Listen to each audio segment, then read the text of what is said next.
मैं झारखंड का खतियानी युवा हूँ। खतियानी कहने का मतलब 1932 से पहले से हमारा परिवार झारखंड में रह रहा है। मगर आज झारखंड का आलम यह था कि मुझे 8 साल पहले झारखंड छोड़ना पड़ा, पलायन करना पड़ा। इस तरह से कई जो बेस्ट ब्रेन्स हैं झारखंड से, वो निकल के बाहर जा रहे हैं।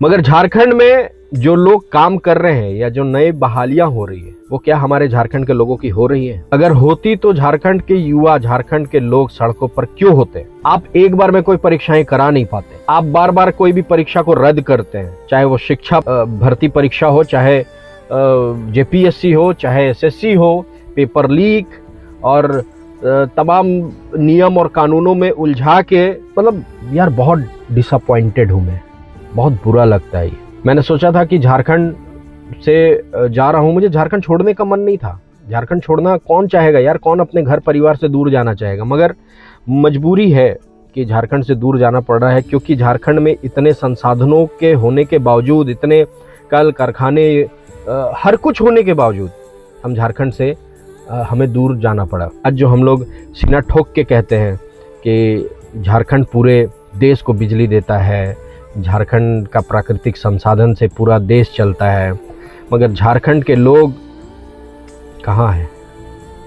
अपने प्रदेश को छोड़ के जाना पड़ रहा है क्योंकि रोजगार की कमी है। मजदूरी कराना रोजगार देना नहीं होता। योग्यता के अनुरूप, उनके शिक्षा के अनुरूप आप उन्हें कहाँ नियोजित करते हैं, ये बहुत बड़ी चीज़ है। आज तक कभी किसी ने सोचा कि झारखंड के बेस्ट ब्रेन जो बाहर जा चुके हैं, उनको वापस हम कैसे लेकर आएं और कैसे उनके योगदान से झारखंड को आगे बढ़ाएं? किसी ने नहीं सोचा हो। मैं खुद भी प्रयास में लगा हूं कि मैं वापस अपने राज्य को आऊं और अपने राज्य में सेवा दूं, मगर ये संभव नहीं हो पा रहा। मैं पिछले 5 सालों से ये प्रयास कर रहा हूं कि मैं अपने राज्य आऊं, राज्य के विकास में योगदान दूं, वहाँ के लिए काम करूं। मगर ये कहते हुए मुझे बहुत दुख होता है कि आप परमानेंट बहाली तो छोड़ दो, आपसे डिपुटेशन तक भी नहीं हो रहा है। मैं खुद भुक्तभोगी हूँ इसका। इन 3 से 4 वर्षों में मैंने अनेकों आवेदन दिया। मैं नौकरी में हूँ, तो अगर परमानेंट नहीं बहाल कर पा रहे तो कम से कम डिपुटेशन पे तो कुछ सालों के लिए झारखंड को सेवा दे पाऊँ, इसलिए वापस आना चाहता हूँ। मगर डिपुटेशन की बहाली तक वहाँ की जो सिस्टम है वो नहीं करा पा रही है।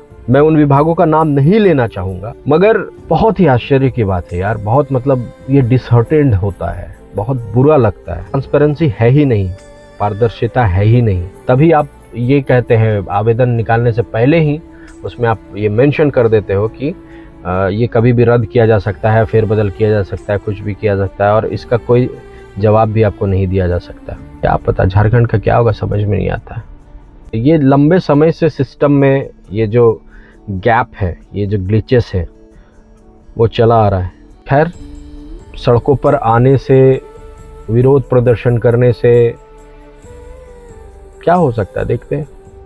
मगर बहुत दुख होता है झारखंड को इस हाल में देख के। हमारे मुख्यमंत्री हेमंत सोरेन जी ने कहा था कि अवसरों का वर्ष होगा, 25 साल अवसरों का, संभावनाओं का वर्ष।